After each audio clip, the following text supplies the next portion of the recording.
The family party was supposed to be simple. A weekend get-together at the house we all grew up in.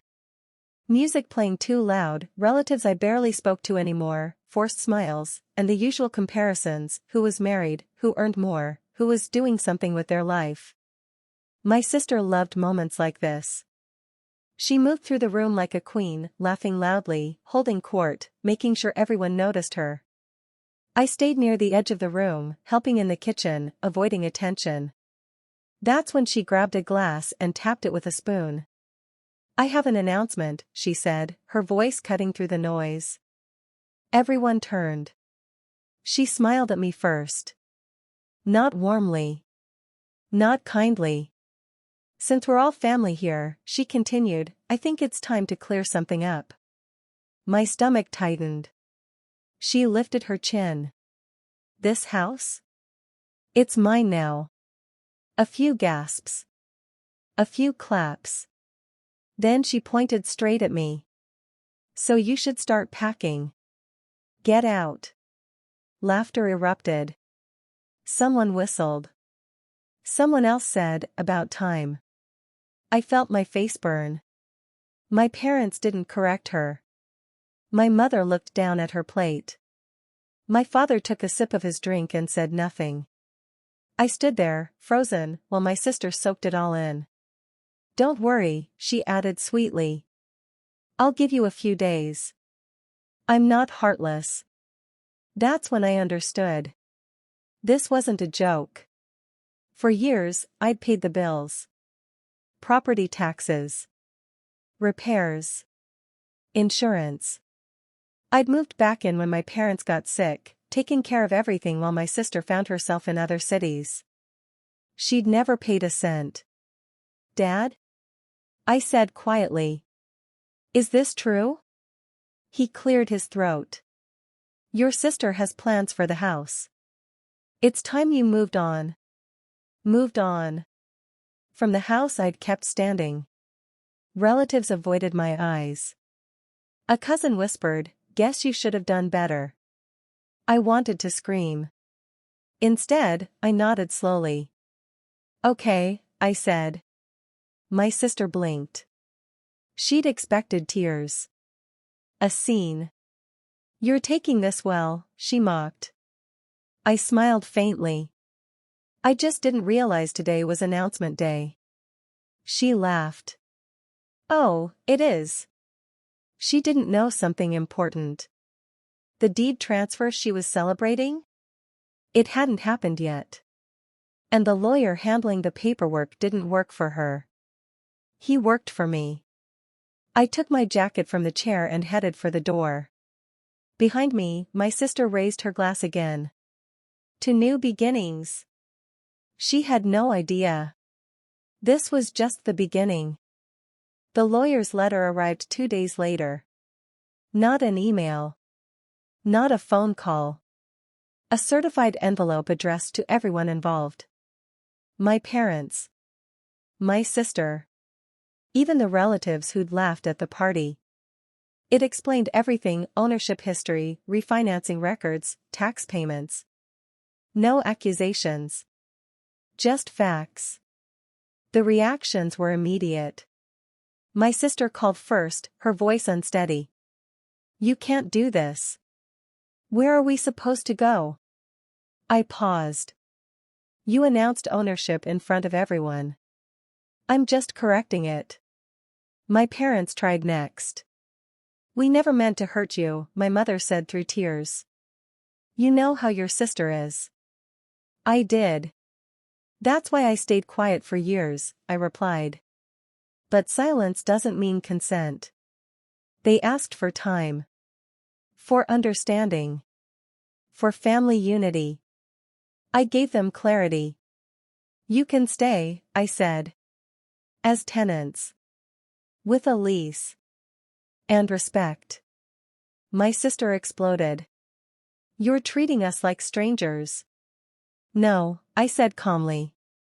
"I'm treating you like adults." She refused. Within 30 days, they moved out. No shouting. No drama. Just the sound of doors closing on assumptions that had lasted decades. Relatives stopped calling. The gossip faded. So did the pressure. For the first time, the house felt peaceful. I repainted the walls. Fixed what I'd been too tired to touch before. I turned the spare room into an office and the backyard into a place I actually wanted to sit. One evening, I found an old family photo tucked behind a cabinet, me and my sister as kids, sitting on the front steps. I didn't throw it away. But I didn't hang it either. Some memories belong to the past. Months later, I heard my sister was telling people I stole the house. I didn't correct her. Because the deed already had. At the next family gathering, hosted somewhere else, I wasn't invited. And for the first time, I didn't feel excluded. I felt free. She'd told me to get out. So I stayed. Not out of spite. Out of truth. Because the house she tried to take was the same one I'd saved. And ownership, I learned, isn't about who announces it the loudest. It's about who stands when everyone else walks away. I didn't pack that night. I went for a drive. The kind where the radio stays off and every memory in the house feels heavier the farther you get from it. I'd spent years fixing that place, leaky pipes, broken windows, unpaid taxes, while everyone else pretended it was still the family home.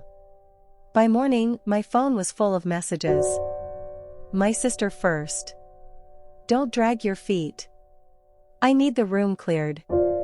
Then my mother. Please don't make this harder than it needs to be. Not a single message asking if I was okay. I replied to none of them. Instead, I called Mr. Reynolds, the lawyer who'd helped me years ago when I quietly protected the house from foreclosure. He listened carefully.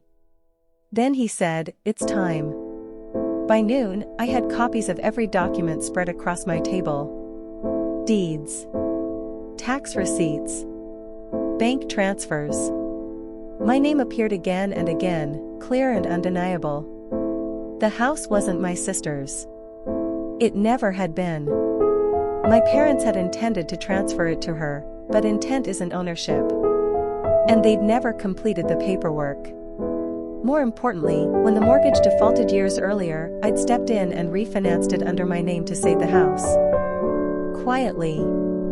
Legally. That made me the owner.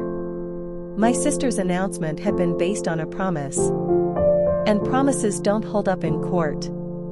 That afternoon, my sister called again, this time furious. "Why is there a lawyer contacting me?" she snapped. "What did you do?" "I didn't do anything," I said calmly. "I just let the truth catch up." She laughed nervously. "Stop playing games. Mom and Dad gave me the house." "Then ask them for the deed," I replied. Silence. Hours later, the family group chat exploded. "My aunt, what's going on with the house?" "My cousin, heard something about ownership?" My father finally called. "You embarrassed your sister," he said angrily. "At the party." I breathed slowly. She announced something that wasn't true. She was supposed to get it, he argued. Supposed to, I repeated. But didn't. That night, my sister showed up at the house, my house, uninvited. She stood in the doorway, arms crossed, eyes blazing. "You think you're clever?" she said. "Trying to steal what's mine?" I handed her a single envelope. Inside was a copy of the deed. My name printed clearly at the top. Her face went pale. This is fake," she whispered. "It's recorded with the county," I said. "You can check." She sank onto the couch, stunned. My parents arrived minutes later, panic written all over them. "What have you done?" my mother cried. I looked at all three of them and felt something unexpected. Calm. "I protected the house when no one else would," I said. "Now I'm protecting myself." My sister stood abruptly. "So what? You're going to kick us out?" I ain't. I shook my head. No, I said. I'm going to let the law speak. And the law was about to be very loud.